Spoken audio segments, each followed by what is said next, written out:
Cinema Jaw is sponsored by Overcast, an independent podcast app that embraces the open world of podcasting instead of locking it down. No exclusives, no premium content, no paywalls. Just a great podcast app for everyone. Get it for free in the App Store. And we thank them for their support.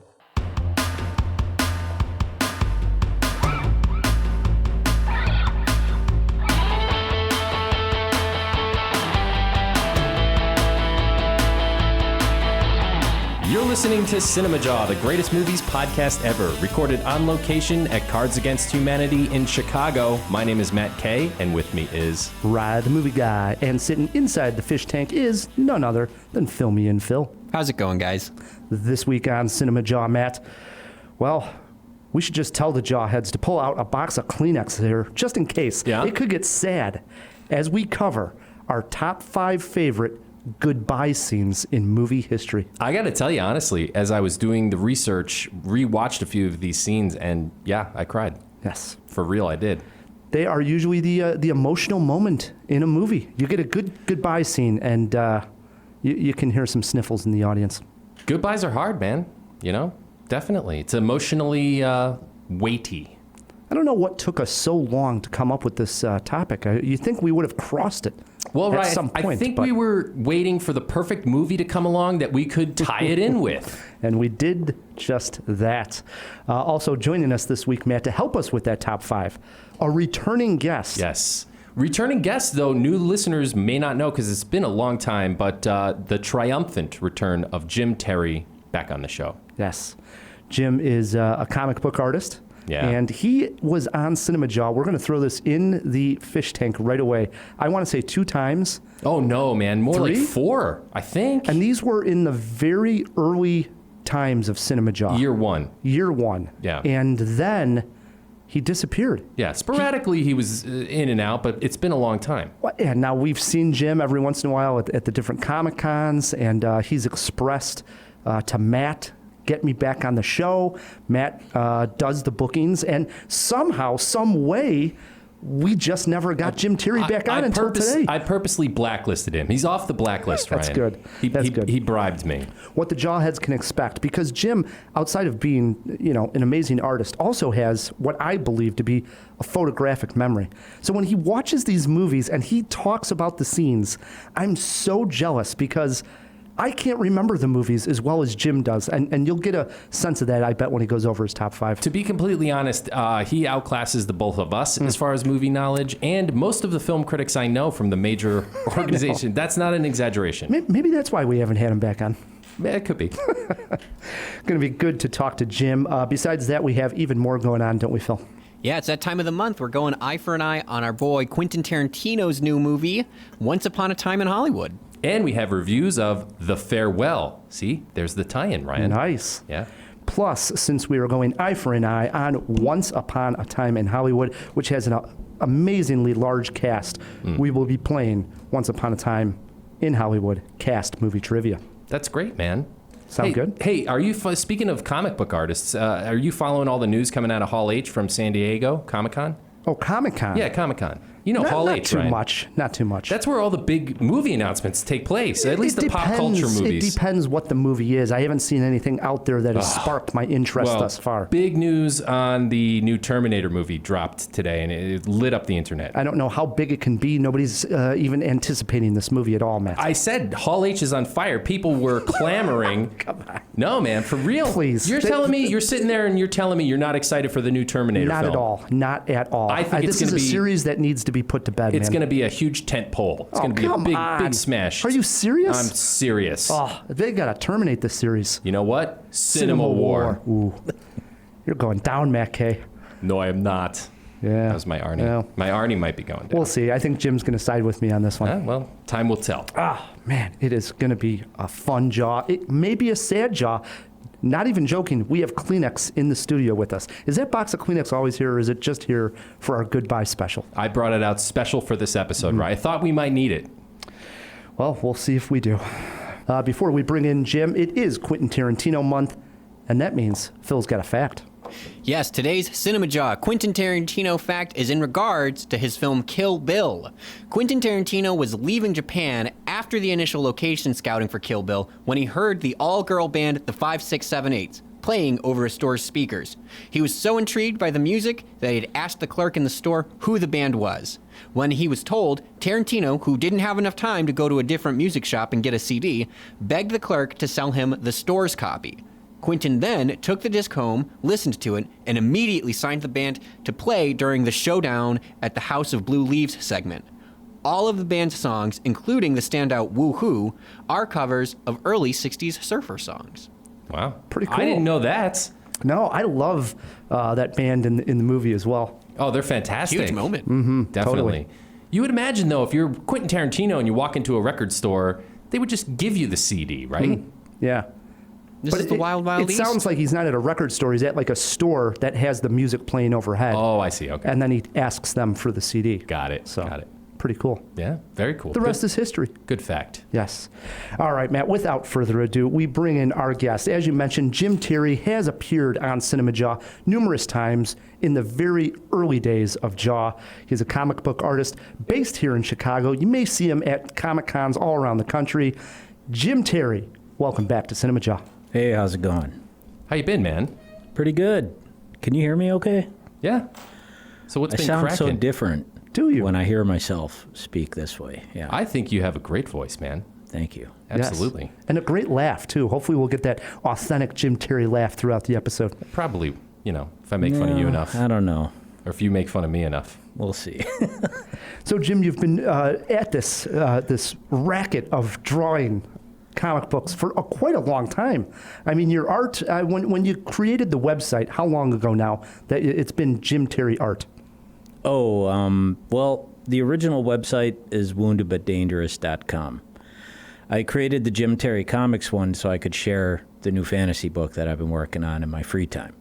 So if you go to Wounded But Dangerous, there is a link to Jim Terry Comics, and there you can read for free the first 50 pages of this book that I've been working on off and on. So you're pretty prolific. I mean, you've done a lot of projects. Let's talk about a few of the ones in the past and what's coming up and what you're working on today. Of all the projects you've done, I hate to say which is the one you're most proud of, but what's one that stands out that you think people should know more about? Probably Bleakest. Get out of here. That's a collab we did that went nowhere because of me, not Jim. That was probably 12 years ago. It was a long time ago, dude. Yeah. Well, I worked on The Crow, Skinning the Wolves. That was the first project I did, and that was the first professional project I did. And since then, I've worked on a lot of stuff with Tim Seeley, doing Sundowners, a creator-owned one that we did, Alice Cooper versus Chaos. I've drawn Vampirella. Right now, we're doing The Crow versus Hack Slash, which issue number 1 dropped a week or two ago. That's awesome. By the way, is James O'Barr involved at all, or is he just giving his blessing and saying? He just gave his blessing and said, "Don't embarrass me," and we are proceeding to embarrass him. Yeah, Good for you, man. it's hard to embarrass that man. Yeah. It's been through a lot, for sure. Yeah. Now, the fantasy book that's on the website. Yeah, Edgebright and Leofwin. Edgebright and what? How do you say it? Aelfwin? Leofwin. Leofwin. Now, you wrote this from the understanding when I looked on the website. This was 2 characters that you came across years ago, and now you've returned to sort of tell more about their story. Yeah, I want to say, about 10 years ago, I was working on a crime comic called Lie Down Low, and I did 6 issues of it, and it completely burned me out.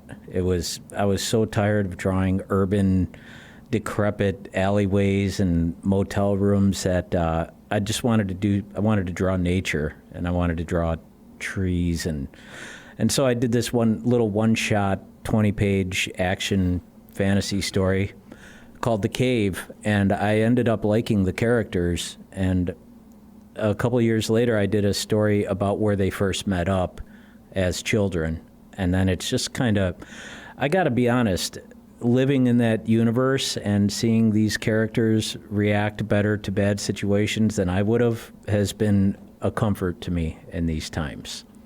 Seeing them face adversity and watching them almost on their own do better than I can, and it's been good for me. That's cool to hear you say it. It's almost like the characters sort of tell you the story in a way. They act better than I. Like the things that Leofwin does and says in these stories, I don't know where it comes from. And you're writing it. And I'm writing it. So ostensibly it comes from your head, but you're surprised by what appears on the page. I don't know. I've had moments where I've been sketching and she does something and I'm like, oh my God. So you and Tim... She's so much cooler than me. Yeah. You and Tim Seeley are sort of rarer creatures in the comic book world that you both write and draw. Mm-hmm. So when you're doing a story, do you write out your script first, or do you just start drawing the page and let the story evolve from the art?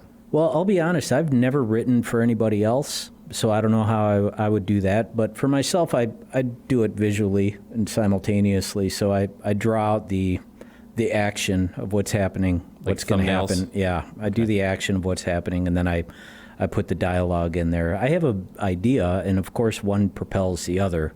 But as far as what I put down first, it's always art, and then put the words on afterwards. And are you still mostly using physical medium, or do you get digital sometimes? I had to get digital. Well, Yeah. I mean, that's cool. Yeah. No, I fought it tooth and nail. I know you did. I fought it tooth and nail. And with this Crow book, I'm penciling, inking, and coloring it.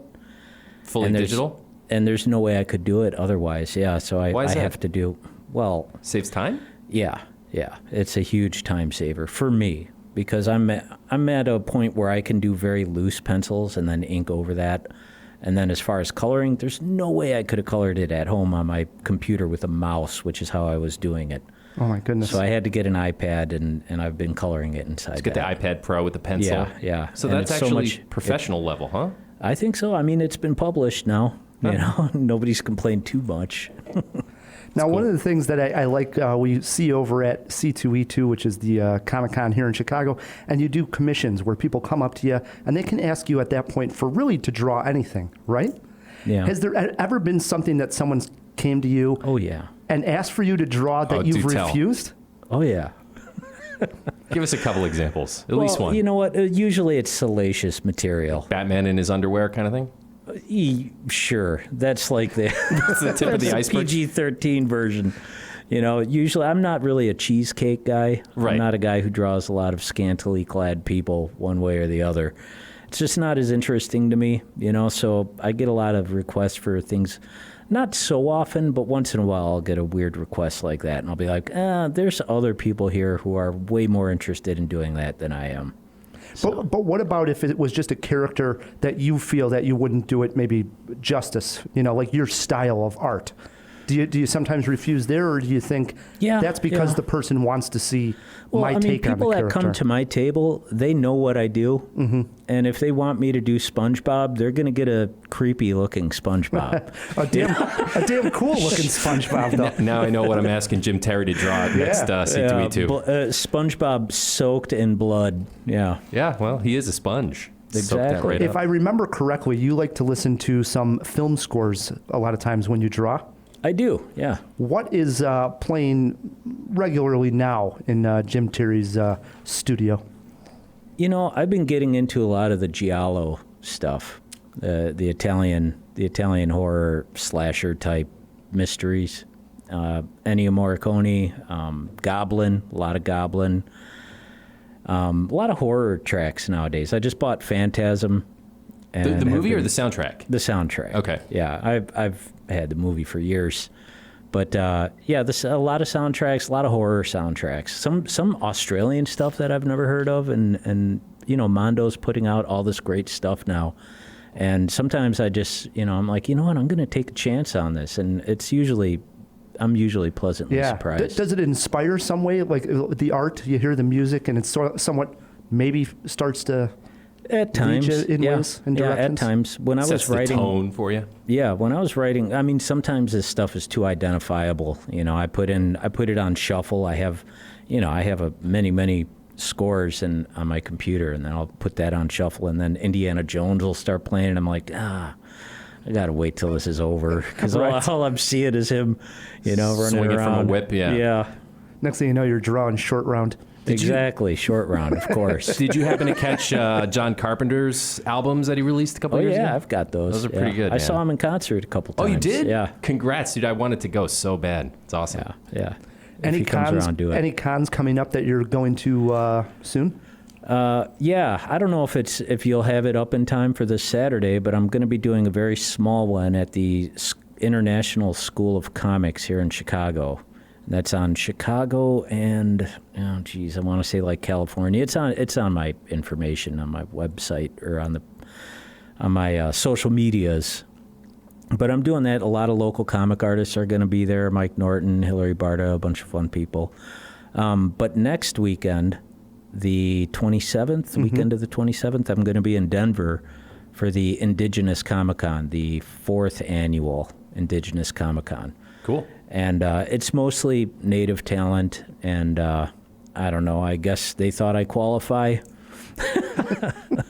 So I went to the last two, and those were in Albuquerque, and they're branching out, and this one's in Denver. So I've never been to Denver, and I don't know what it's going to be like, but these shows are really, really inspiring. Yeah. That's awesome, man. Yes. Denver's a cool city. I've been there. It's nice. I've only passed through, never stayed there for any time.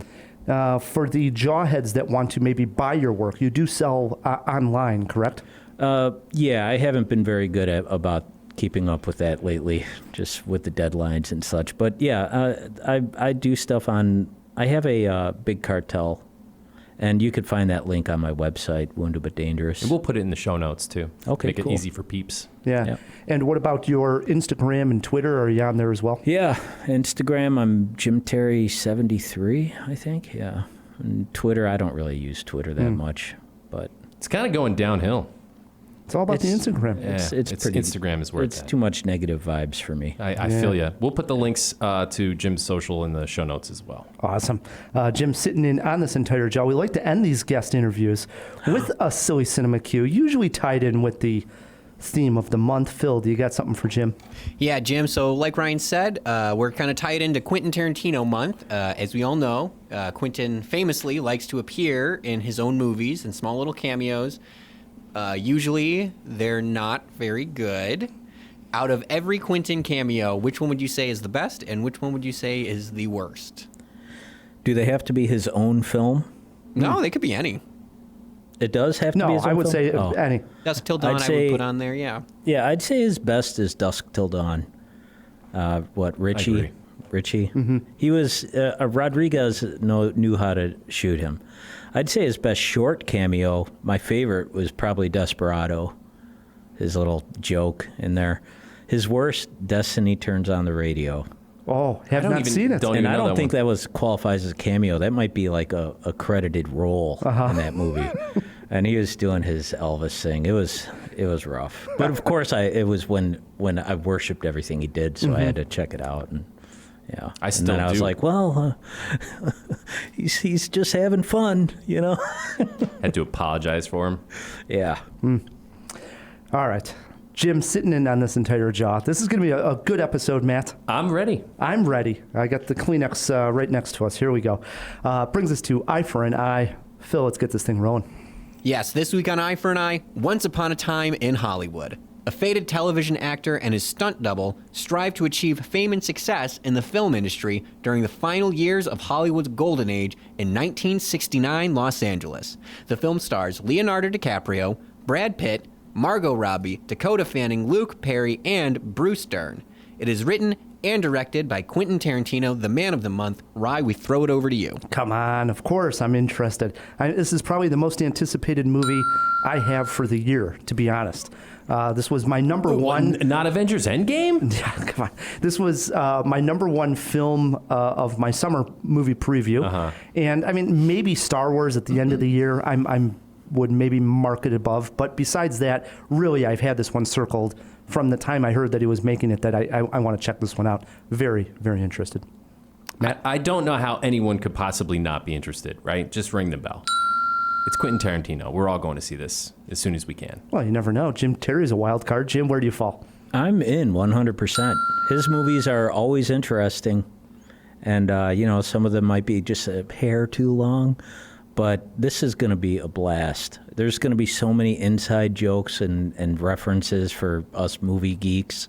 It's going to be just fun just to spot all that stuff. Yes. A lot of movie geek fan service from Tarantino. Oh, yeah. I can't. I'm really looking forward to it. Yes. Phil, 4 for 4? Absolutely. It's hard not to. I mean, we are celebrating the man the whole month. One thing that I'm surprised that they didn't put in the little blurb about it, is how they're not mentioning Manson at all. Right. That is the backdrop of the Yeah. Manson murder. Sharon Tate is Margot Robbie, Right. or vice versa, rather. Yeah. And I feel like bloody messes are one of Quentin's specialties, if not his best one. I agree, and I think a very interesting fan theory, let's call it, was dropped by Jeff York an episode ago, which, you know what, go back and listen to that. But I Hold on, don't real even quick. I know don't if think we. that was on yeah, air. that was not on air, Matt. oh, I did think we that was cut off that? mic. No, not cut. It was just before we started the podcast. I don't even do know we if we have have it it on tape? recorded, I'll be honest. I don't know. Just tell us. Hey, Yeah. should I tell us? Yeah, go ahead. Oh, well, It's not that big. You could probably draw a conclusion here. This is a fan theory. I have no data on this, but Jeff York's theory was that the Manson murder is going to be rewritten by Tarantino, like he did in Yeah, like Inglourious Inglourious, Basterds. yeah. So the DiCaprio and Pitt characters are actually going to stop the Manson family murders. Well, I mean, people have been doing that for forever. Have you ever they? read the James Ellroy's L.A. Quintet, Never. L.A. Confidential, Black Dahlia? I've I mean, seen he the movies. solves the Black Dahlia murder in that. I mean, it's fictional history. you Right. know.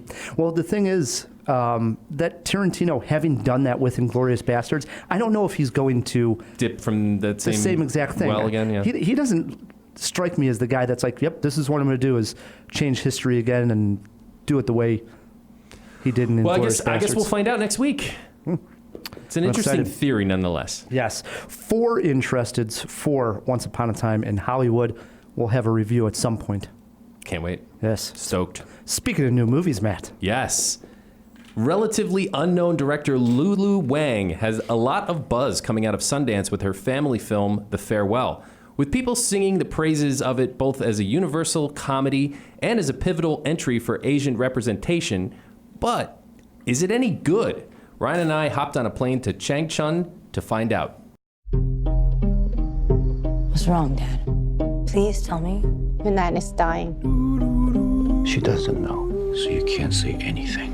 The family thinks it's better not to tell her. Why is that better? Chinese people have saying, when people get cancer, they die. We have to go to China. Wedding is an excuse so everyone can see her. He's my only cousin. Did you think I should be there? You can't hide your emotions. If you go, Nan will find out right away. Really 呀？今天人多齐呀！ Here's the setup in case you haven't heard of The Farewell. Awkwafina plays Billy, a struggling college grad in New York just at the outset of her career. She maintains a frequent and loving phone relationship with her grandmother, Nai Nai, played by Zhao Chuzhen, who lives in China. One day, the family discovers that Nai Nai has been diagnosed with cancer and only has 3 months to live. So they collectively decide to keep this truth from her and stage a fake wedding instead so they can all be together in her final days. Ryan, perhaps what is most important about this movie is that it does feel like a minor watershed moment for Asian representation in American cinema. True, last year's Crazy Rich Asians may have helped pave the way, but given that this is a quiet, funny indie film with most of the dialogue in Mandarin, it seemed not just unlikely to hit the screen, but damn near impossible. It was a fight for director Lulu Wang to keep her original vision. I applaud that because the film is fantastic. Awkwafina is another unlikely choice in the lead of what is a rather complex emotionally role. Billy and the rest of her family are hiding their grief, and she pulls off the subtle subterfuge convincingly. But what must be truly highlighted here is the fantastic breakout performance of Zhao Chuzhen as Nai Nai. The screen lights up with her presence, and I was delighted every time she's on the screen. Most of the best laughs belong firmly to her. There are some deep emotional beats in the film, but this is no tearjerker. It's light, familiar, and universal in its tone. Completely relatable, which may have been the root cause of its success so far. If I have to levy one criticism, it's just that I'm not a big fan of a feature-length joke, and this is a prime example of one. The entire movie is leading up to the final moment that is so punchliney you can almost hear the rim shot. Bit of a groan for me, but the setup and delivery are done with such an honest grace and sentiment that I largely forgive it. In fact, I completely forgive it, but I did groan, Rye. So perhaps it's not a farewell, but a see you later come Oscar time for the farewell. Ooh, nice. I like the ending of that, Matt. Thanks. Yeah, obviously I mentioned last week while we did Eye for an Eye that I was a huge fan of this, having seen it at the Chicago Critics Festival. Right. And I was able to sit down next to Matt and see it a second time. And it's very funny, and it's a universal story about family. It doesn't matter if they're speaking Mandarin or English. We all get the point. We all have, aging. It's a human story. Yes, we have aging people in our family. That could be your parents, it could be your grandparents, aunts, uncles, and so forth. Right. So it's something I think that's very relatable, and I think what works so well in this movie is the characters. They feel so authentic and real. Yeah. It doesn't feel like they're written just for the screen. It No. really feels like the camera is following along this family's journey to, try to celebrate their grandmother's life while keeping it a secret of her illness. Right, and that's the thing I'm trying to highlight. Even though, yes, it is sort of a setup punchline kind of thing, the path is so authentic, like you said. It's just, it does, I forgive it for being sort of a joke. And yes, funny, but you're saying not a tearjerker. It's definitely has its moments of heavy emotion. Yeah. For me, it did. No, but it's not heavy. Did you feel like you were crying? at Yeah, any I could point? feel a little of the the waterworks, yeah, right? a little bit of like water coming down the cheek near the end softy. of the movie. Oh, very soft for this movie. I mean, there is a bit. There are some heavy beats. And Awkwafina, who we've seen do sort of comedy and light work, her drama work here, where she needs to be a little bit more serious, works. I'm all in. She nailed it. So, and you're right. You said this, the Nai Nai actress, one more time with her Zhao name. Chuzhen. Yeah, since you're saying it so eloquently. Oh, thank you. You're saying a breakout role. We should rephrase that. Well- she has probably 200 and some credits under her name. It's just breakout to us here in America. Well, that is what a breakout is, Ryan. It's to a new audience. She's To a new breaking audience. through. Just wanna- and it's also worth mentioning, it may not be a breakout because she's, in her mid-70s already. So, do I think she's going to get a lot of work in Hollywood? Maybe not. But what I'm trying to say is this role is absolutely noteworthy and worth checking out big time. I agree. Breaking it down a little bit further, you got a highlight that you want to mention? Yeah. Absolutely. So there's a couple.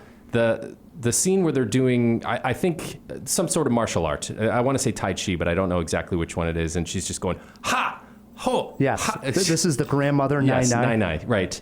Her daily exercise. It was just a tender moment. I liked it. But I think the Reservoir Dogs shot, do you know what I'm talking about? When the whole family is walking down the street toward the camera in that slow motion, very familiar shot we all know. The way they're all laid out, and they take enough time with it that you can kind of examine each character, and it's funny and it's real, and I just enjoyed that shot. Yeah, a couple of highlights here for me is obviously this fake wedding that is going on Yeah, it's into hilarious. some sense is just hilarious, and they play like a game going around the table that the camera is a just drinking game. moving very fast, and it's a drinking game, and it's just awesome. Both times I saw it, it was roaring through the audience. But I really liked a couple of interesting dialogue moments where there was a great scene where they were sort of explaining why and what America meant to this particular family. Because what The you have differences, here... East and West differences. Yeah, because what you have here is Awkwafina's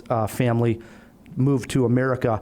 The brother of this family, her uncle, left China and moved to Japan. And they're just talking about the differences between America, the East, the West. There's a couple of really interesting takes on it. And some of her family remained in China. in China. Right. I really enjoyed that. I and did then, too. Yeah, and then also the difference between East and West when we're looking at maybe one's life was, I don't know. Is this actually Opening a door for me. I Is guess. this a real? It's presented in the film that this is an actual cultural phenomenon. That Oh, they do this, yes. Did you do the research? Yeah, well, not just the research. Lulu Wang was in attendance at the Chicago Critics. And so she talked about how this is common practice. And other people started getting up in the audience and saying, yes, this happened to me also. And this came up numerous times just in the Music Box Theater where people said, yeah, my uncle passed away, no one told us, or it was my grandpa, or so on and so forth. So it does happen. Interesting. For sure. And then one other highlight, the way they handle language in the movie. Because, yes, you say it's mainly in Mandarin, probably maybe 70%, you Sure. would say. Yeah. But I love that they can bounce back to English. It seemed so, again, authentic, like very realistic, the way people, if they speak English and they want to say something that someone who doesn't speak English, they don't want them to understand. I love the way they bounced it back so naturally. Felt very real. Yeah, there's a sort of Americanization of Awkwafina's character where she's like almost like a Spanglish sort of, thing going on. Yeah. Any issues? Yeah, a little bit. And it's the punchline. I just don't like the fact that the whole movie's building up to this one beat that we kind of see coming. And if anybody's listened to This American Life. And I honestly think it's because you listen to This American Life. I watched it the first time not having known it and had no clue. I wouldn't ruin even, it. I'm not going to ruin it, And no. I wouldn't even sum it up that it's a punchline movie. I think you're coming at that because you knew where this movie was going. Maybe. Not at all for me, and I don't think most would ever think that at all. I think anybody who's a seasoned moviegoer will kind of see it coming from about halfway through the movie. I don't think so.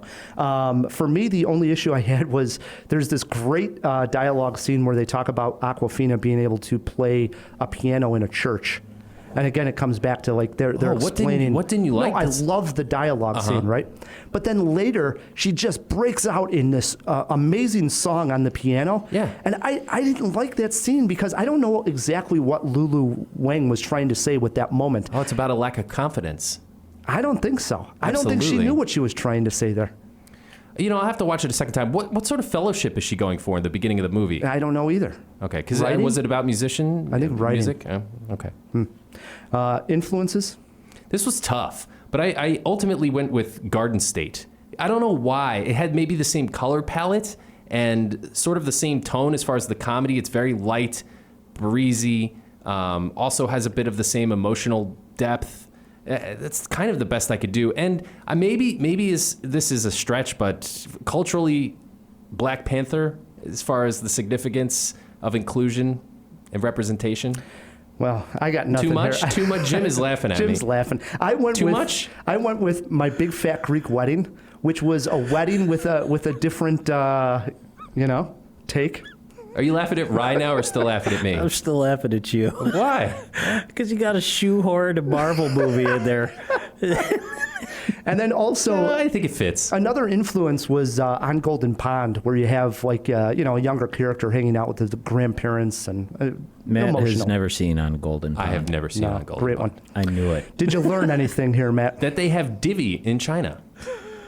Who knew? I mean, I was genuinely surprised. For the jawheads not in Chicago, Divvy is our bike Bike share share. system. Yeah. Some people may be confused. They have a bike share system in China. I learned that really the philosophy of the difference between East and West in that big speech where they talk about oneself belonging to the whole of the culture. Yeah. I really enjoyed that moment, and it actually made me reflect later in the night. I thought about it. So That's you what can learn a little bit art about is it. supposed to do, Ryan. It is. Well done. How about a movie poster quote? I'm going with the end of my review there. You won't want to say goodbye to the farewell. What do you got, Ryan? I went with... It's unimpressed, I can tell. Yeah. No matter the language, goodbyes are never easy. That's a good one, too. Yeah. I always one up you here. Hey, how do you not put your quote in your review, though? All right? How many jaws here, Matt? 4 Jaws. All right. 3.5 for me. 3.5. There's really not much that you can detract from the movie. I am a little sour about the whole punchline thing, but you're right. It doesn't matter as much as the getting there. It's the Right. journey, Ryan, not the destination. Yes, the farewell is opening up everywhere. Please check it out. Once you see it and you have Twitter pulled up, shoot us a tweet at CinemaJaw, or you can email us feedback@cinemajaw.com. Let us know what you thought.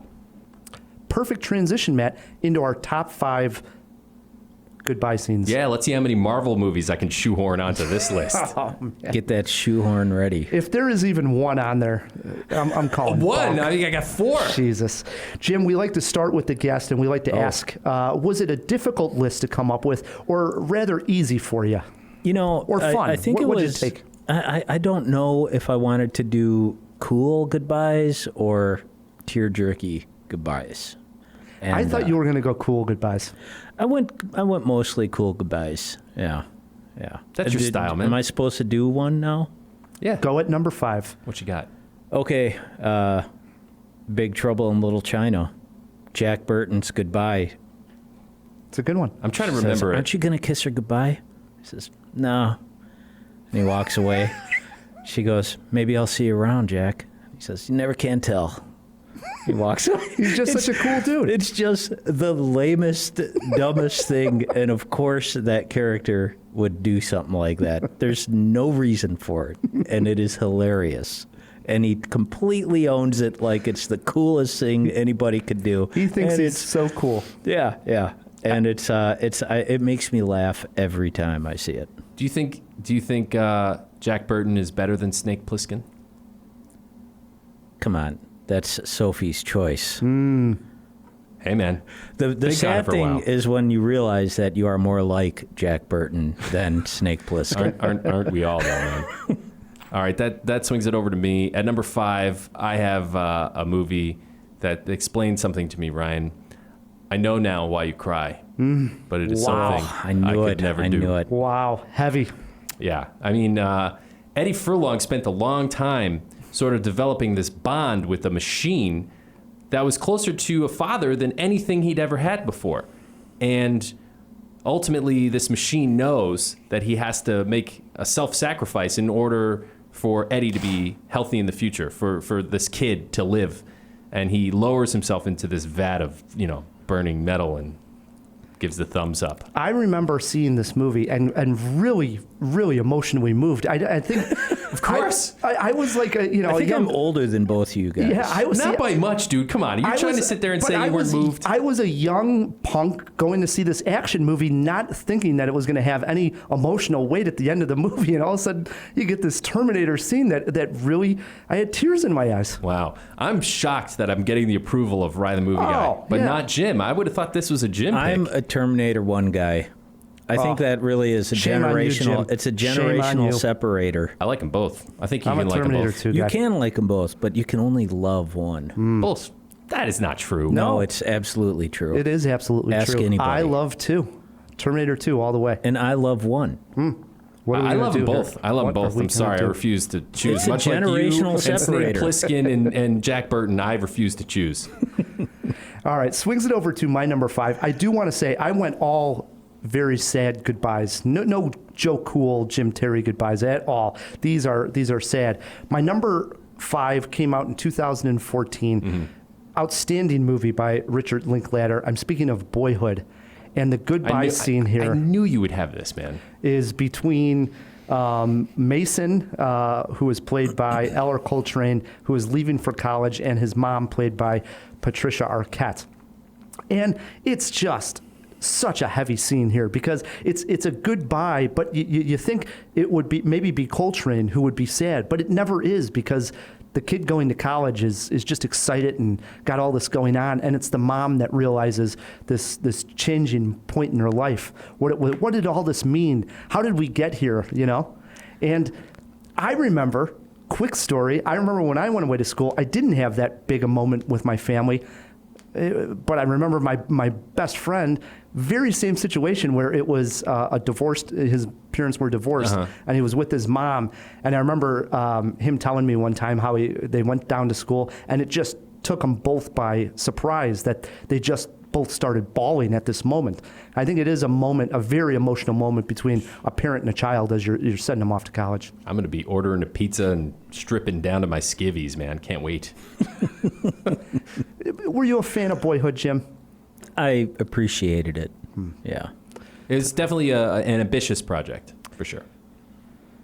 All right. I like Linklater. Oh, that's good. Yeah. That's good. Into our 4s we go. I like Drinking Buddies. It's a good movie. What you got there, Jim? Number 4, I'm going to go with a tiny bit of a stretch. It's not really a farewell. Oh, here we go. But hey, it's hard when you're trying to think of cool ones and not like the absolutely generic ones that everybody is thinking of. I'm going with Fury Road. Which part? Max simply disappears into the crowd. Yeah, it's a terrible one. He does not ask for a thank you. He does not wait around for accolades. He doesn't even wait around to be accepted into this new society that he helped forge. He just disappears into the crowd. That is a total Joe Cool sort of move.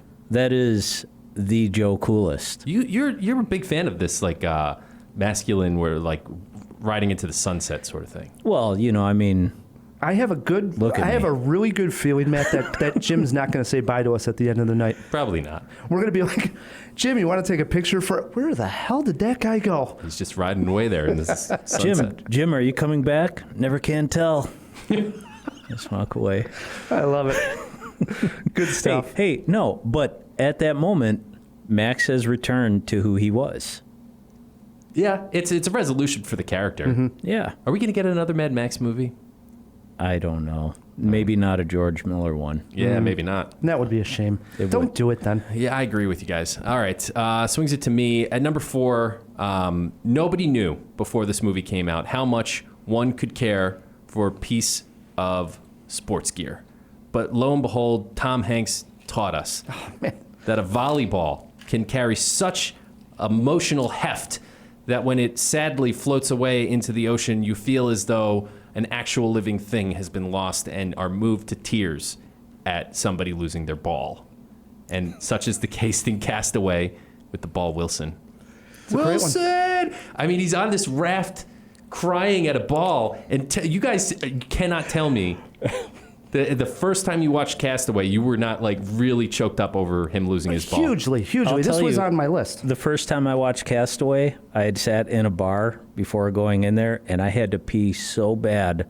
That you didn't care? I didn't care. And then it just kept going. Oh, come on. And then he's just go. You like gotta in the take a break. suburbs, and I'm like, just end. Boy, this Jim, he has no heart for... I have no heart. Oh, my God. Hey, and Wilson didn't even say goodbye. He just floated away. What a jerk. Stupid ball. No, I tell you what, this was on my list. Higher? Yeah, higher. And I'm right with you, Matt. And I didn't expect it. I think those goodbyes, when you're not expecting it to be emotional, are the ones that catch me. Like, oh, my God. I'm crying over a damn volleyball floating away in the water. I think that's the talent of Tom Hanks and the director to make us care so much for an inanimate object. Just fantastic talent. All right, my number 4, another one that I guess sort of sucker punched me as I'm talking about it now, was a movie I didn't know was going to have this emotional weight at the end. In my opinion, and we'll see where everybody falls on this, one of the greatest movies of all time. Wow. Okay. All right. 2004's Eternal Sunshine of the Spotless Mind. Can't argue with that, really. I love this Jim, movie. you look skeptical. I love this movie. And tear it a new one, Jim. Somebody has no, to. all right, let me just tell you the ending scene. Let me describe it Sure. too. Have you seen the movie? Should you Be honest alert with people me. that there are spoilers ahead? Yeah, I mean, I think people got an idea what the good guys. It's over a decade old at this point. Okay, so obviously in this movie, the idea being that Joel, played by Jim Carrey, is getting his memory erased of his ex, which is played by Kate Winslet. And obviously it's going in like basically a reverse chronological order.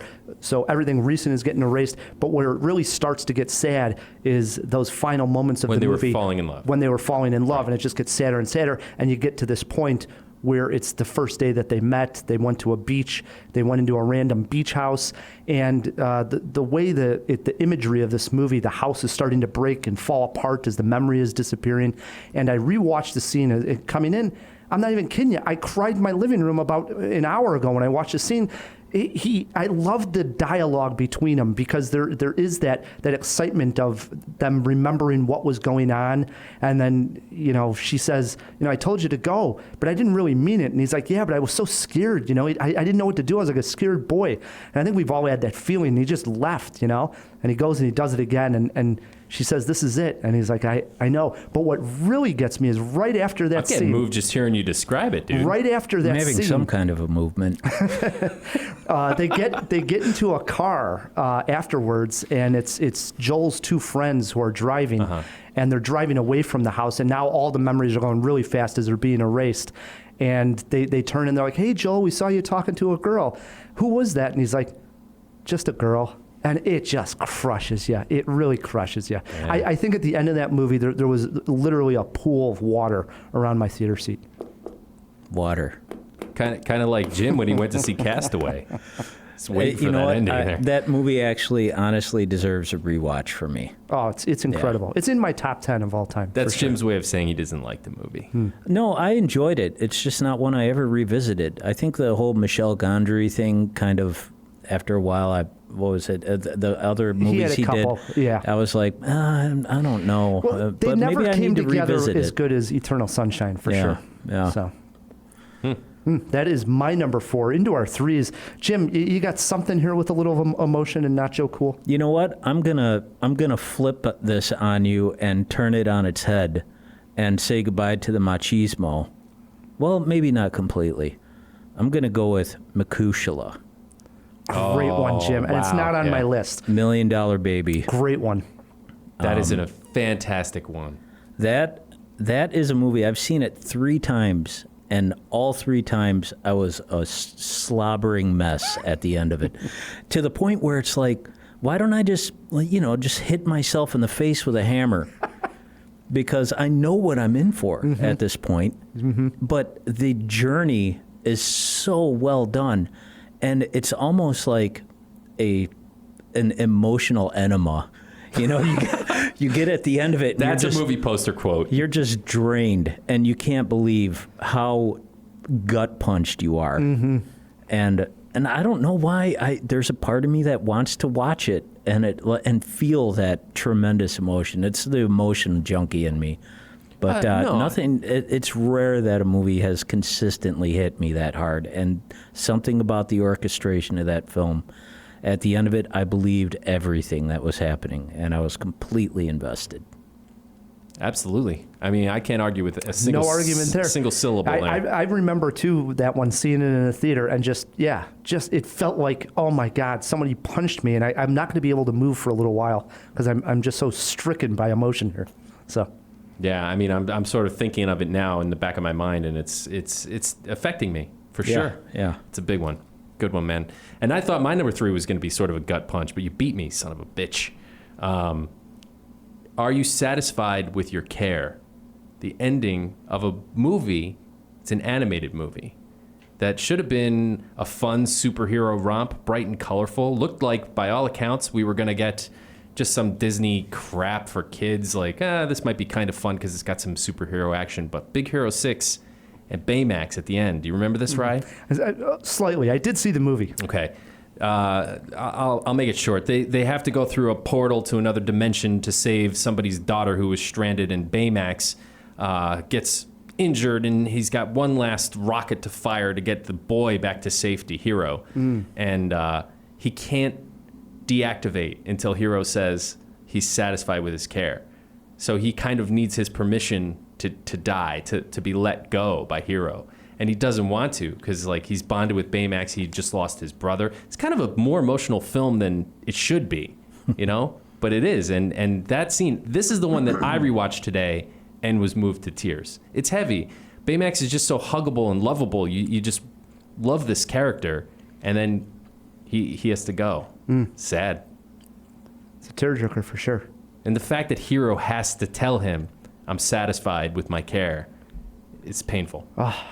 I've only seen the movie one time. I remember liking it. It's no but I Makushla. don't Never seen it. remember it You so never much. saw it? No, think it's I mean, you have kids and you go see everything. That's why I saw it, but I'm so glad I did, and I think it's a high-functioning kid movie. Yeah, no, I remember seeing it and thinking I'd probably enjoy it, but I never did get around to it. One to put on your list, I think. My number 3, in all honesty, was Castaway. So here's where I put in my first substitute. And I might as well go with another Tom Hanks movie. Okay. Since Is it another animated Tom Hanks movie? Erasing Castaway, I figured I'll sub it in with the ending of Big. Oh, And not where I thought you were going to go. This is where, obviously, Josh, the character's name, who had wished to be big, is in Tom Hanks' form. And obviously, he is going to change back to the kid. And it's that moment there. I forget the actress's name. Do you know, Jim, who played alongside the love interest there? If not, we'll throw it in a fish tank. Is it Elizabeth Perkins? I was going to say Annie Perkins, so I think that's right. So their chemistry is really great throughout the movie. And then you have this very sad goodbye. And I think the moment that is probably the most touching is when she looks back and sees him in the boy form with his clothes all sort of big Baggy. and baggy, Right. and he sort of turns back and looks. I love that moment at the end of Big. I think it's a little creepy, to be honest with you, because like the beat before that, she was making out with him, and then he walks away and turns into a 13-year-old boy. It's creepy. Well, that's like the Back to the Future thing. Some people can look at it and think it's creepy. It but is creepy. It's not. It's a fun Yeah. romp. It's a fun romp. No. I'm not saying the movie's creepy. The movie Big is fantastic. I love it. The whole scene in FAO Schwartz on the keyboard. It's a great movie. But that moment sort of brings to light the implications of their relationship, and they can be a little creepy. Yeah. All right, that is my number 3. Big. Into our 2s we go, Jim. Okay, I'm going to do a very rando one here Oh, my goodness. that probably nobody here has seen. But I was hoping for one no of these. reason. I was hoping for 5 of these. For no good reason have you not seen this. It's For Whom the Bell Tolls. I have not seen it. I'm familiar with the Metallica song. Yeah. It's great. No, it was an Ernest Hemingway novel that they made into a film starring Gary Cooper and Ingrid Bergman, and it has to deal with the fight against fascism in Spain right before World War II. Just And like the Metallica song. And in it, Gary Cooper is an American expatriate who's helping these folks. And spoiler alert, at the end, he realizes he's going to die but he's telling her to continue, not just to escape and to get away, but to keep living. And he says, I am you and you are me. And he keeps repeating it. And there's something about the earnest way that he keeps saying it, because he repeats it to her and she's weeping and sobbing, and he's just saying it matter-of-factly and sincerely, that when I saw it, it broke me. Something in me broke, and I was like, oh my God, this is a real thing right here. And I highly recommend it. I mean, it's probably aged in the way that old movies age, but that I was not expecting it. I'm not the biggest Gary Cooper fan. I always think he's a little stiff, but his earnestness in that moment just shattered me. It shattered me, and it's not hurt by her and her emoting, And if you're into that kind of thing, I was broken at the end of that, and I just sat there and stared at the credits, and then just absorbed it for a while. I'm writing this one down. Yeah. I mean, obviously I've heard of the movie. I just, never saw it. Well, I figured. Yeah, but worth a spin. An emotional pick from Jim. What do you got sitting at 2? Another emotional pick, but this is one that I guarantee even Phil has seen. Probably anybody, well, maybe not Phil, but just about everybody else. I'll Be Right Here. The final moments of E.T.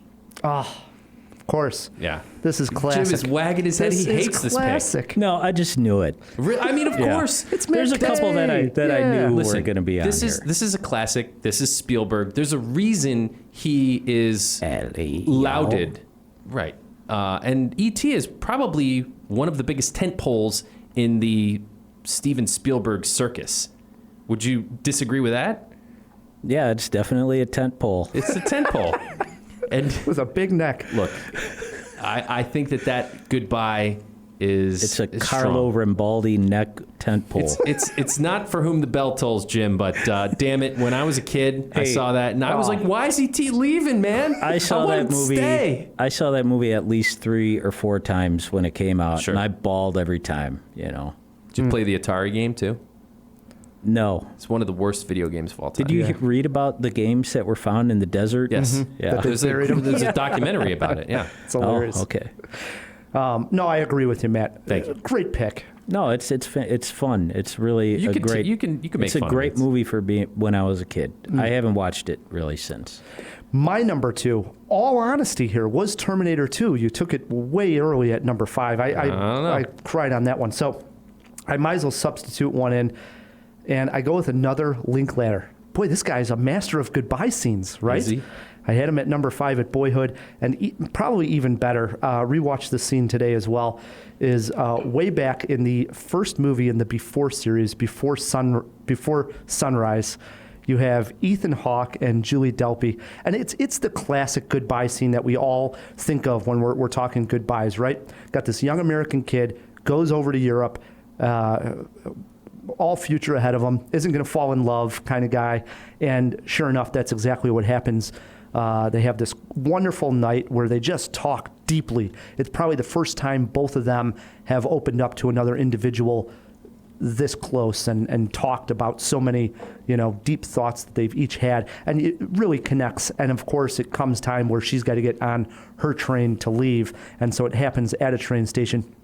And what hit me about this, the movie came out in 1995, so we're just a few years before the internet, but the dialogue and the whole situation of the movie is dependent on that, because they're talking about how am I ever going to see you again or talk to you again, and they come up with this plan of, in 6 months, let's meet back at this train station kind of deal. That's the plan. Right. But just Facebook Messenger. Yeah, what the hell? Right. So, 10 years later, it's like, just message me. Well, what? We'll be friends on Instagram. But of course, she gets on the train. It's just such a emotional moment, and the series as a whole is spectacular. You're a big fan of this I series. love it. And watching it again here, I was like, God damn, maybe this is my favorite before. I think any one of those movies that I watch is my favorite of the series after I get done watching it. They're all that good. You think he's going to make another one and just call it After?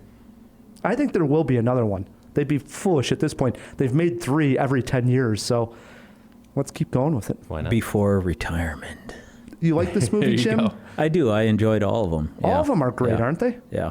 I'm a big fan of Everybody Wants Some, which is an underrated one of his, I think. I agree. Probably underrated. All right, here we are. Is this the number one? Our Yes, number sir. one We're already picks at number on one? Cinema We Jaw. are. Okay. Jim, I hope you saved something special here. I had a couple, and I thought you guys were going to use up a couple of them. But I'm going to go with a personal one that really affected me, and it's Apocalypto. And I don't know, have you guys seen it? I've just rewatched it. Mel Gibson, within right? Yeah. within 6 months. I just Yeah. rewatched it. And it's it's set during the Mayan Empire and the crumbling of it, and it's a visceral, mean, ugly movie, but it also has moments of incredible beauty. Mm-hmm. And one of them, a tribe gets attacked, and all of the adults are either killed or taken prisoner.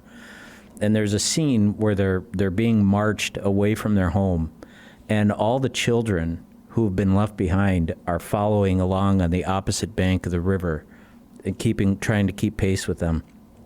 And they look, and there's all these little tiny toddler kids, and one girl who is, I don't know, probably 10, she yells across to her parents, "I will take care of them.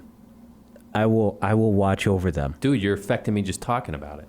And it is such a beautiful, beautiful survival moment. This kid is going to raise these, and I've seen it in my own life to a different degree, but just having to take responsibility when something awful happens, and this kid does it with just an absolute resolution, and it shattered me when I saw it in the theater. I was like, I don't know what kind of emotions it brought up, because it brought up many, but that is probably the most profound goodbye moment for me. It's great. a great one. Next time Jim's on the show, can I go after him, please?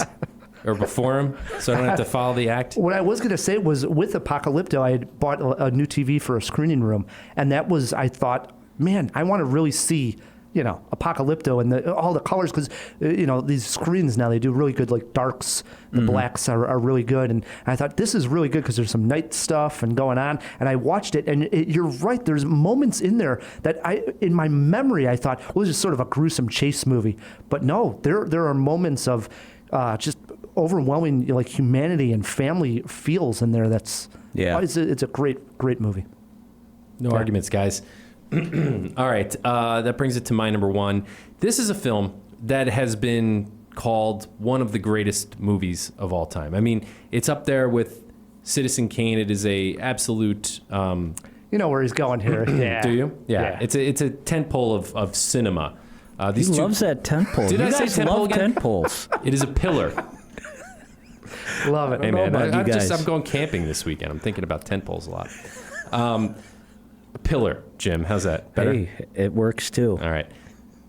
It's the end of a movie that it's a pretty epically long movie too. So to get to this ending, you've done some work, but it's also probably the most famous line of dialogue of all time, and it's "Frankly, my dear, I don't give a damn."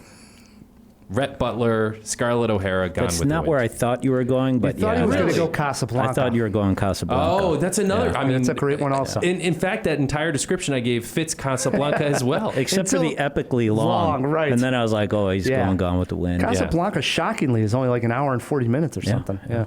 Yeah, much shorter than Gone with the Wind. For It's sure. more of a. It's not quite a tent pole. It's what is Would you say it's more of a column, yeah, maybe a column, support beam? a girder. Yeah. It's more of a girder. All right, Ryan. I guess you get the honors this week. Hey, Yes. can I tell a hilarious, to me, might not be funny to you guys, but I will always think of that quote as watching Wheel of Fortune with my grandparents. And it was clearly, frankly, dear, I don't give a, and then it was like D-A, empty spot, N. And this old lady, this sweet old lady was like, I'd like to solve the puzzle. Frankly, dear, I don't give a darn. Oh no! She couldn't bring herself to say it. And Pat Sajak's like, let's see, I'm sorry, we can't give it to you. And then it goes to this like obnoxious college kid. He's like, frankly, dear, I don't give a damn. And they're like, all right, you're the winner. Oh, boy. That is fantastic. Ah, I'll never forget that. I love a good Pat Sajak story. All right. Who doesn't? Yeah.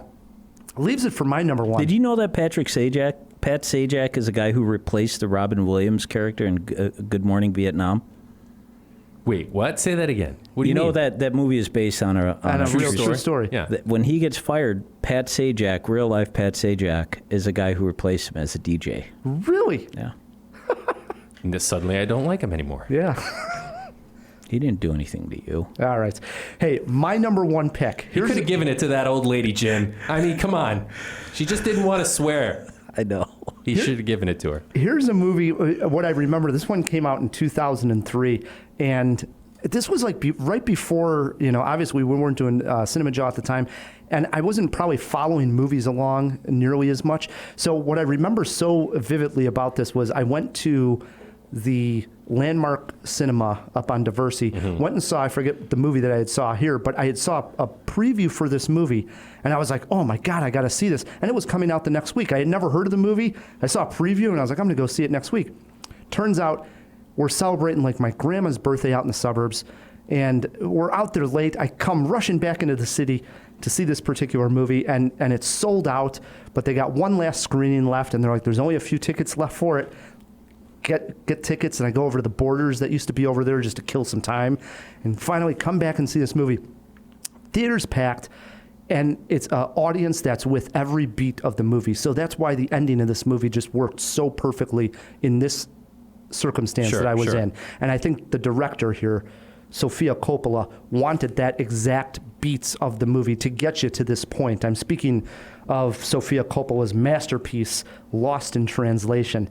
And it's a very touching relationship that Bob Harris has with Charlotte. Bob Harris being played by Bill Murray and Charlotte being played by Scarlett Johansson. And it builds to this ending scene where Bob Harris is going to leave, and he doesn't get to say goodbye to Charlotte. And he leaves the hotel, and he tells the driver to go down this certain street as he's looking for her.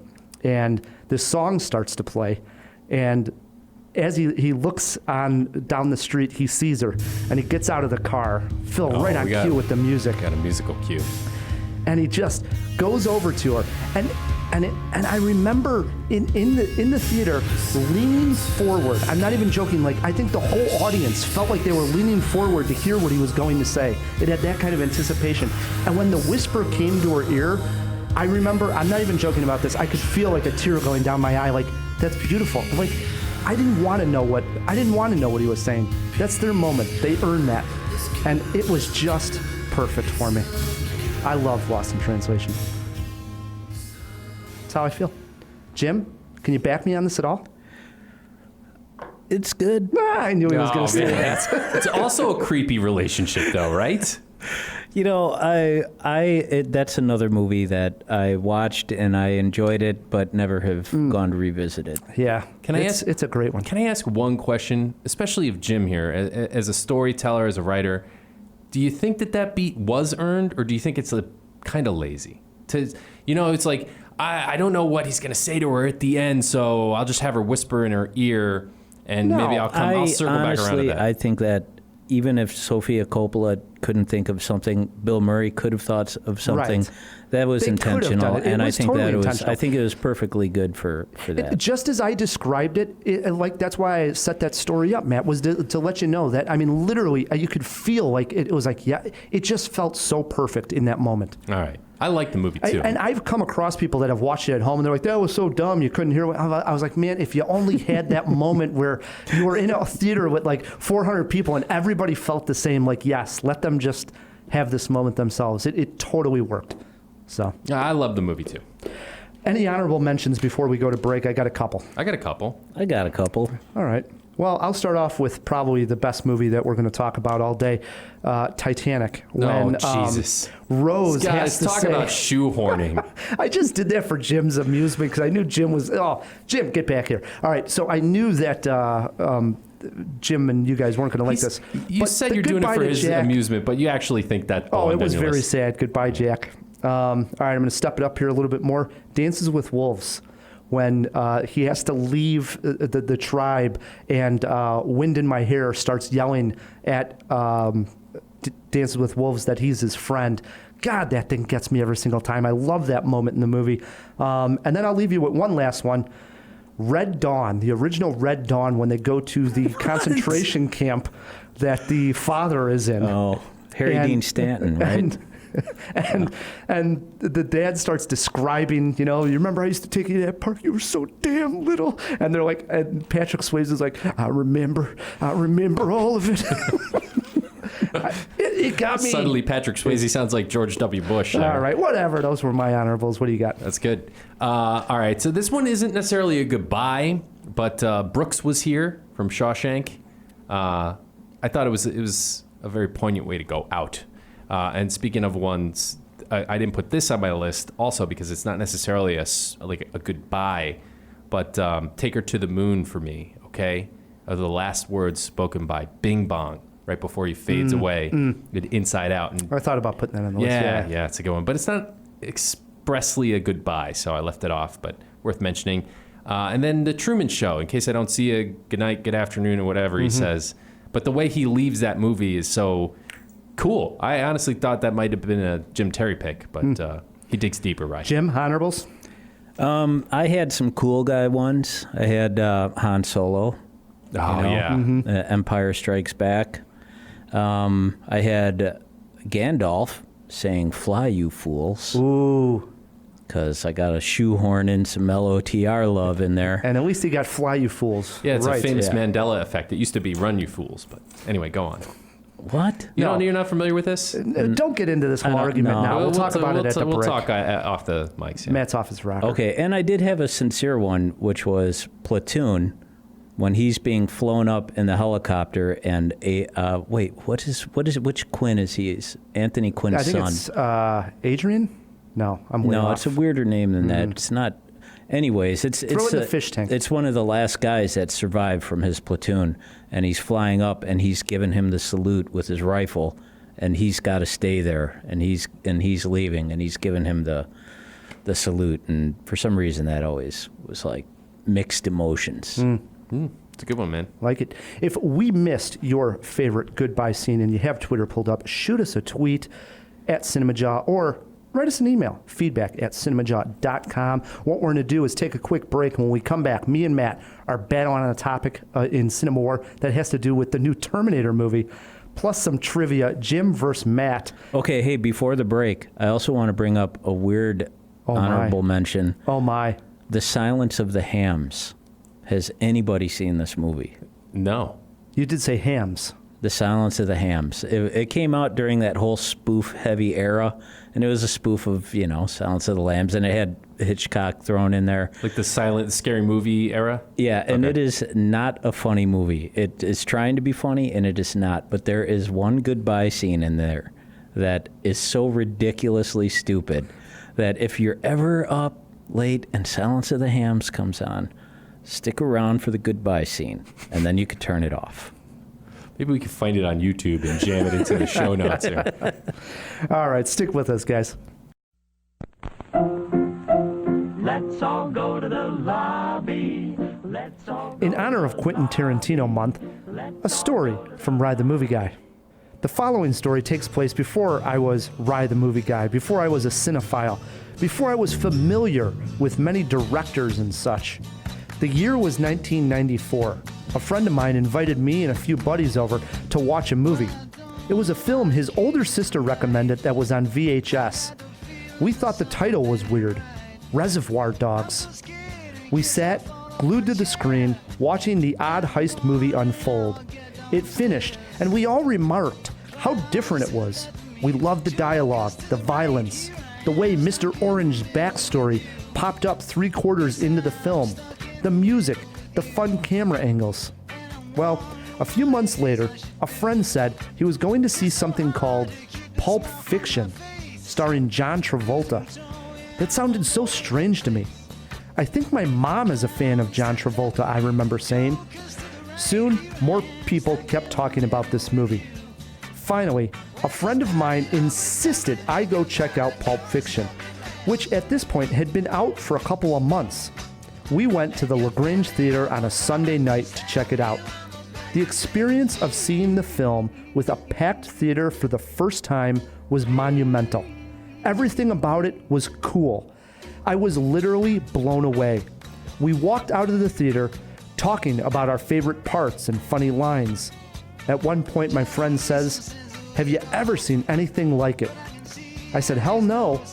The only thing even somewhat similar as far as dialogue goes is this small movie I saw called Reservoir Dogs. We stopped at our local Blockbuster on the way home to pick up a copy. When we started the VHS tape and I saw the name Quentin Tarantino pop up, my jaw dropped. I knew this was a name in cinema I would never forget.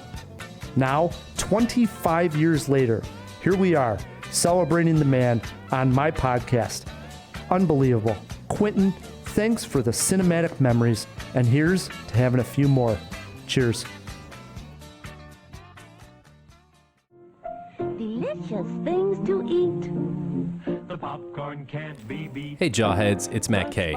Noticed we've had a lot of new listeners lately. Thank you. And lots of people have been asking, hey, how can we help support the show? The best answer I can give you would be to check us out on Patreon, see all the things that you can unlock if you support the show. And at any level of support, you unlock our bonus content archive. We're adding to it all the time, extra reviews, extra interviews, sometimes just funny stories from us, things that just didn't fit into the normal podcast that we want to get out there and make special for our patrons. So if you're interested, check us out. It's at patreon.com/cinemajaw. Great way to support the show and get yourself some extra stuff. And thanks. And we are back on Cinema Jaw, hanging out with Jim Terry, having a laugh during the break. Yeah. Always a good time. We're talking about shuffleboard and tent poles. I can't wait You to were. Well, I mean, yeah. I can't wait to tell you that conspiracy theory once we get off the air. Oh, boy. It's a Good times. One. It's a good one. Jim, for the Jawheads listening at home that now realize just how wise you are after listening to that top five. Right. And they're like, hey, I want to go. I want to see some of Jim Terry's art. I want to buy some of his art. I want to read his comics. Where would you guide them to online? I would guide them to, well, I'm on Instagram, and that's sort of like a running place where I post most of my stuff. But other than that, it's more of a portfolio on woundedbutdangerous.com. You can go to that. Do it, Jawheads. Yes, do. Jim, best movie you've seen so far this year? Putting you on the spot. Oh, wow. You didn't even warn you. me for I that. did not warn you in the break at all. 2019, what was one of your favorites here? In the theater? Like a new movie. Good grief! I can't think of a There's single no one highlights? that has really blown me away. Wow. Did you see Last Black Man in San Francisco? I haven't. I want to though. That's Yeah. top of my list right now. In all fairness, I have not been to the theater as much as I'd like to because these deadlines are crushing me. So I had a bunch that I missed, and I'm just waiting for them to come to video now. But mostly, it's like stuff where I feel obligated to go see it, like Endgame. You know, I have to see it before it's ruined, so I go see that. Well, but- what'd you think? I enjoyed it. Yeah, I think I preferred the first half. I think that's fair. I think actually that's common refrain there. Yeah. But man, I can't think of anything I saw in the theater where I was just knocked Blown out. away. Yeah. Not off the top of my head. Yeah. Interesting. I'll come back to you though if something pops up. You do, Matt. Before we get occurs. before we get to trivia and before we get to Cinemore, we threw a few items into the fish tank, and I know Phil wants to swim up to the top and not say goodbye to us. Let's open up that fish tank. Wait a moment! It's fish! Isn't it? DC! Wake up! Wake up! No, Pat, it's a giant glass bowl. Hey, get some fish folk. Who's coming with me besides Flipper? Here. That's a Sicilian message. It means Luca Brasi sleeps with the fishes. You're gonna need a bigger boat. Hey guys, really great to be out this week. I'm gonna start off jumping right on into our questions. The first one was just Jim's Cinema Jaw history, and the last couple of times he's been on the show. As far as I can count, unless our website's out of date, it is not. Which I didn't think it was. There was only 3. This is his fourth appearance. Yeah, on that it. sounds right. That sounds Okay. right. Yeah. His first one was in 2010, 9 years The ago. year we make contact. Wow. Yeah. Eons, almost a decade ago, he was on episode 24. He came back for episode 64, the best westerns. I'm assuming the movies, not the hotels. And then the last time, the most recent time Jim was on was 147. Almost 300 ago. It was 6 years ago, April 15th, 2013. We talked about non-superhero comic book films. Wow. Wow. I guarantee all of those episodes are really worthy of a respin. Oh, there's no doubt. Jim knows his stuff. Matt, why have you not had me on? I know Ryan has wanted me back on. What did I do to you? I was waiting for the check to clear, man. You know, you said, hey, man, please, here's this check. And, you know, as soon as it's cleared, you're back. Okay. I Bad guess joke. $8 was hard to cash. There's really no reason. Just, you know, booking stuff. Okay. I'll stop giving you a hard time about it. You're back. Anything else in the fish tank there, Oh Phil? yeah, we got a couple more. What was the name of the female star in Big? Jim, you were 100% right. That was Elizabeth Perkins. Nice. And Nailed then our last one, who is Anthony Quinn's son, and he played he was in who was in Platoon? It was Francesco Quinn. Francesco. You were right, Yeah, though, he had Jimmy. a had great weird, voice, man. Different name. Yeah, unusual. Was that everything? Now that's everybody. All right. Jump back in that fish tank. Will do. Matt, it brings us to a segment called Cinema War. The War. It works like this. Me and Matt were fighting on a topic. Our guest, Jim Terry, is playing judge and jury And Terminator. as he tells the Jawheads who he thinks won this cinema war. And it's important because we're fighting for jaw time to rant and rave on whatever we want. Phil, we're talking Terminator. What the hell are we going to war on? Yes, this week, Cinema Wars topic, Terminator Dark Fate, has been making some noise at the Comic-Con in San Diego. However, this series has struggled for several years now. It got us thinking, should this series continue, or should we put a pin in this grenade? Matt, you're going to be fighting for, we need another Terminator film. And Ryan, you've got, this series needs to be terminated. Let this cinema war from the future, which is visiting the past, begin. First, I just want to compliment Phil on his Arnie impersonation. Okay, that's out of the way. I'll be back, Ryan. That's what he said. You don't have I'll be back as your catchphrase and not expect the man to be backed. There is so much creative life left in this property, and I'm glad they're doing another one before the principal actors age out. I believe they've already aged out here, Matt. Oh my God. Linda Hamilton is back as Sarah Connor. Give me a break. I picture Linda Hamilton begging her agent to get her back into the spotlight. If it wasn't this, it probably would have been Dante's Peak 2 Super Eruption. Another Beauty and the Beast. You're so cynical. Hall H exploded at the news that James Cameron, Arnold Schwarzenegger, Linda Hamilton, and, wait for it, Edward Furlong is back on this project. Screw the bad entries. This is T3. How can you not be excited? All right, the Terminator series is a great example of what happens to a B-movie plot when it's examined and re-examined numerous times. John Connor sends his father back in time to impregnate his mother. They can't stop Judgment Day. Sarah Connor is dead. Now she's back. The T-800 ages somehow. The list goes on. Leave this series alone already. We don't know that he's the T-800. Can we talk about that I'm Going Hunting song? The movie may be worth it for that alone. Best score Oscar is not out of the realm of possibility here. Don't scoff, man. I'm scoffing. This may yet be the event film of the year outside of Marvel. It's amazing, Matt, to me how the Terminator technology advances at the same speed as Hollywood's special effects division. I mean, if they are sending Terminators back in time from the same future year, why not start with the best thing you have at the time? Don't overthink it, Ryan. I mean, hey, let's not get back to the future here. It's been long established that you are not a fan of genre or fun. The moment you see Linda Hamilton with a bazooka, your fun alarm goes off and you don't like it. T2 was a groundbreaking masterpiece.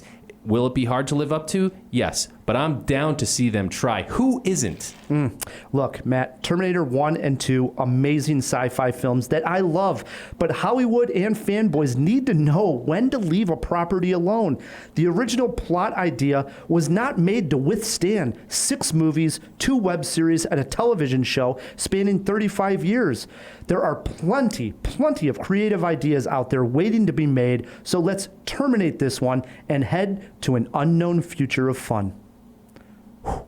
We are button heads here, as we do when we go to Cinema War. We throw it to our guest, our jury. Jim, what did you think of this Cinema War?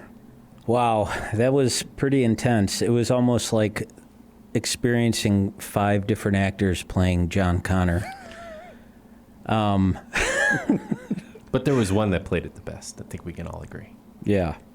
Anyways, I honestly agree with a lot of what both of you are saying. And I personally like the cast. I think it's awesome that she's back. And I really like the girl from Blade Runner, Mackenzie Davis. I really like her. I'm glad that she's in a big movie, but I'm done, man. Genesis broke my back.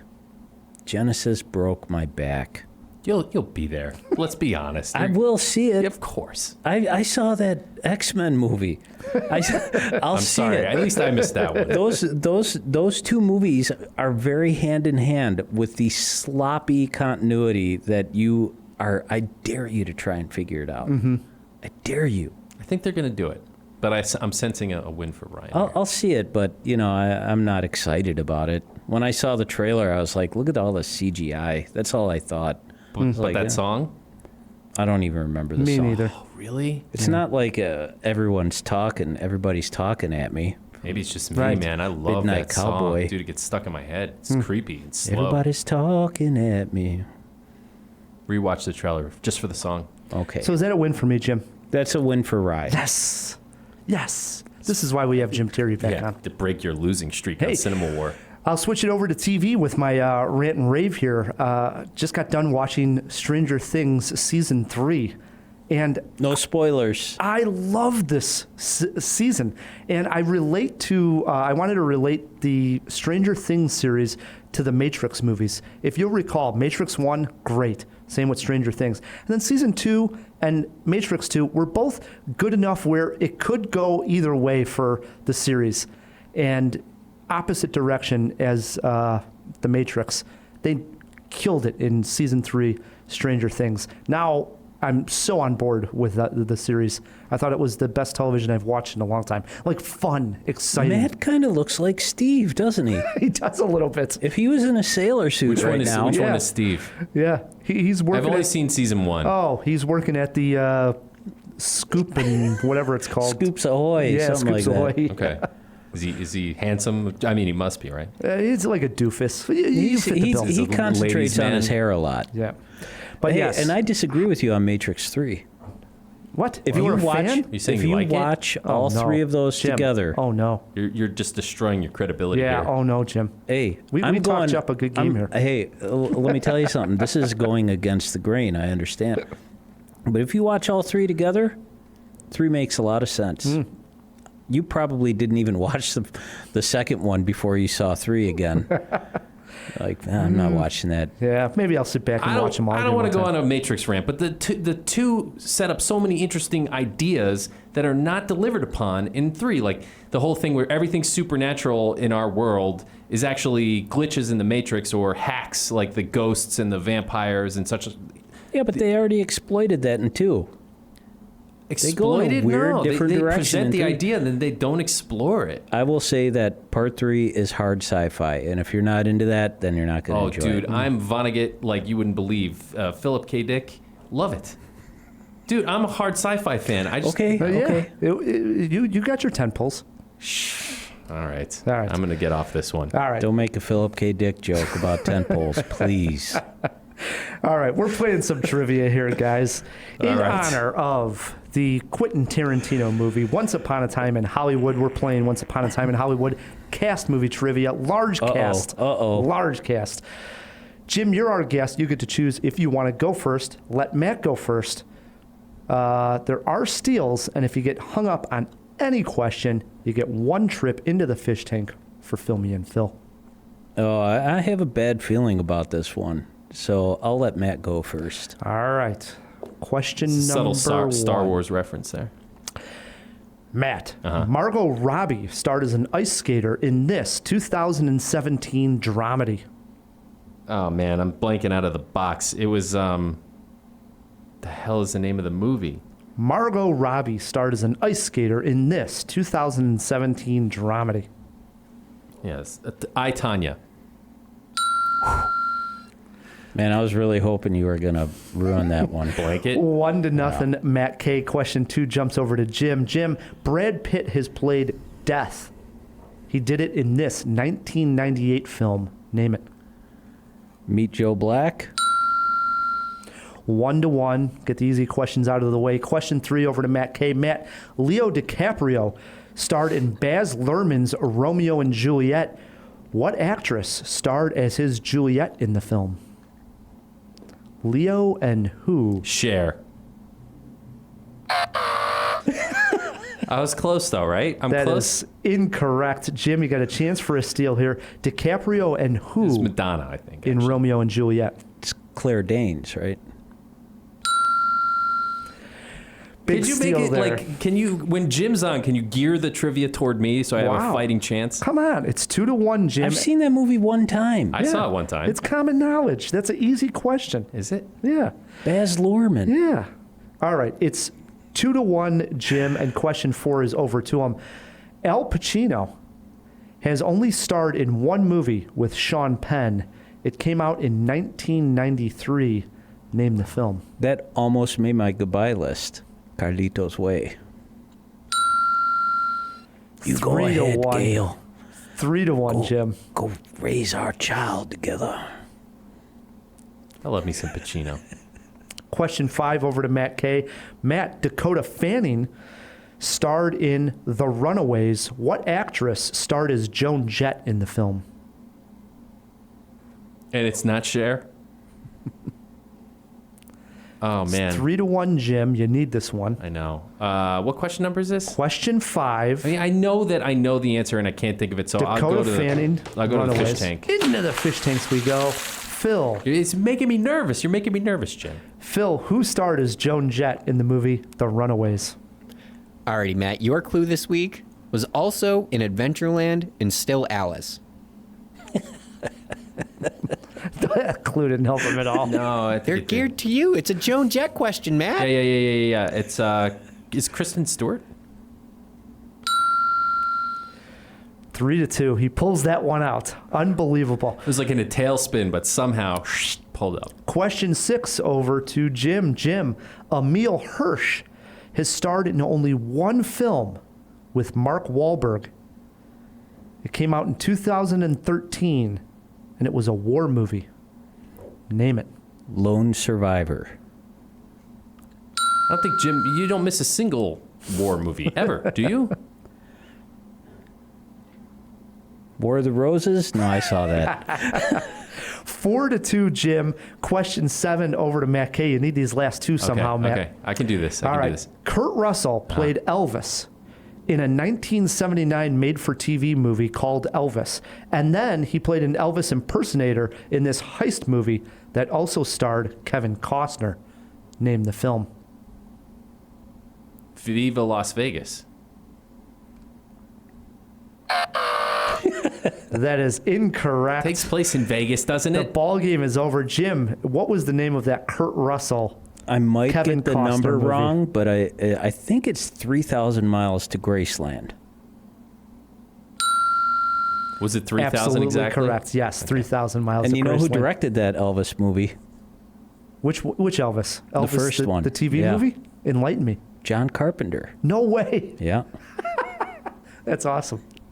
Good stuff. It is 5-2, Jim. The game's over. Last question, too, Jim. Tarantino regular Michael Madsen has played a baseball player one time. What movie was it in? You do have a lifeline if you need it. Michael Madsen, Mr. Blonde, as you'll recall. Yeah.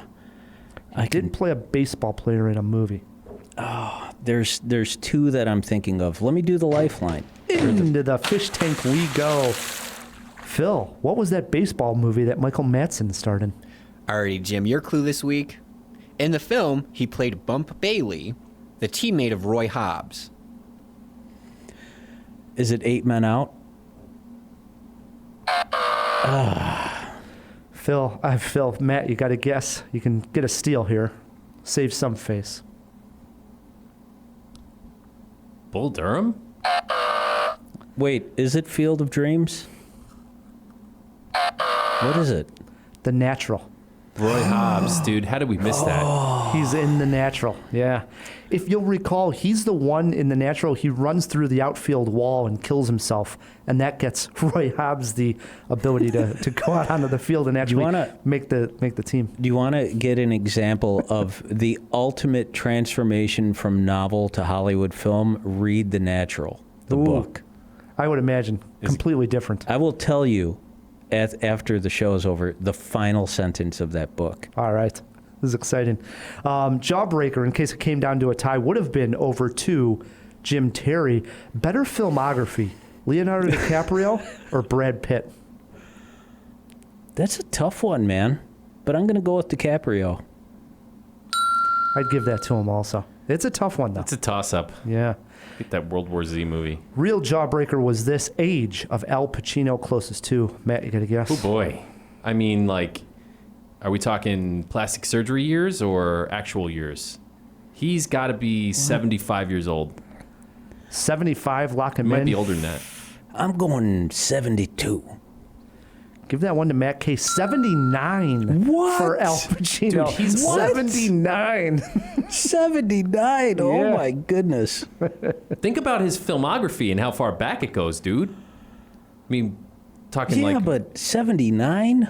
Yes. We've been Getting doing up there. Cinema Jaw for 10 years. Which is crazy. That's crazy. Wow. Stop aging us here, Matt. Sorry. Brings us to the end of a great jaw. First and How about foremost, we got to thank our guest, returning in all his glory, Jim Terry. Thanks for coming back on the jaw. Thanks for having me on this tent pole of a show. And I promise it will not be... How long was it? 6 years? Unreal. We won't have to wait that long. Yes. Promise. But if it's another 6 years, Al Pacino will be 85 years old. That's right. We also got to thank our engineer, Fill Me In Phil. Oh, yeah. Thank you guys so much. As always, I'll plug my Twitch channel where I illustrate and animate, P-Chan Art. This coming week after the podcast drops, I will also be doing some stuff I haven't done since I was in high school, which is doing some ROM hacking and pixel art. So check that out. Awesome. All right. Did you know any of Like those it. words he just said? No clue. I know He's Twitch. going to be I doing know some Twitch. rom-comming Yeah. and Pixar Hey, I art. got Twitch out of it. Yeah. Matt, we also got to thank our sponsors. Yes. Thanks to Overcast and the Chicago Podcast Co-op, who help us get great sponsors like them. Yes, if you want to support Cinema Jaw, the easiest way to do so is by leaving us a review wherever you're listening to this podcast. Yeah, and while you're there, click subscribe. It's one extra button, and it really does help us out quite a bit. Until next week, I'm Ryan the Movie Guy. I'm Matt Kay, and keep on jawing about the movies. Goodbye for now.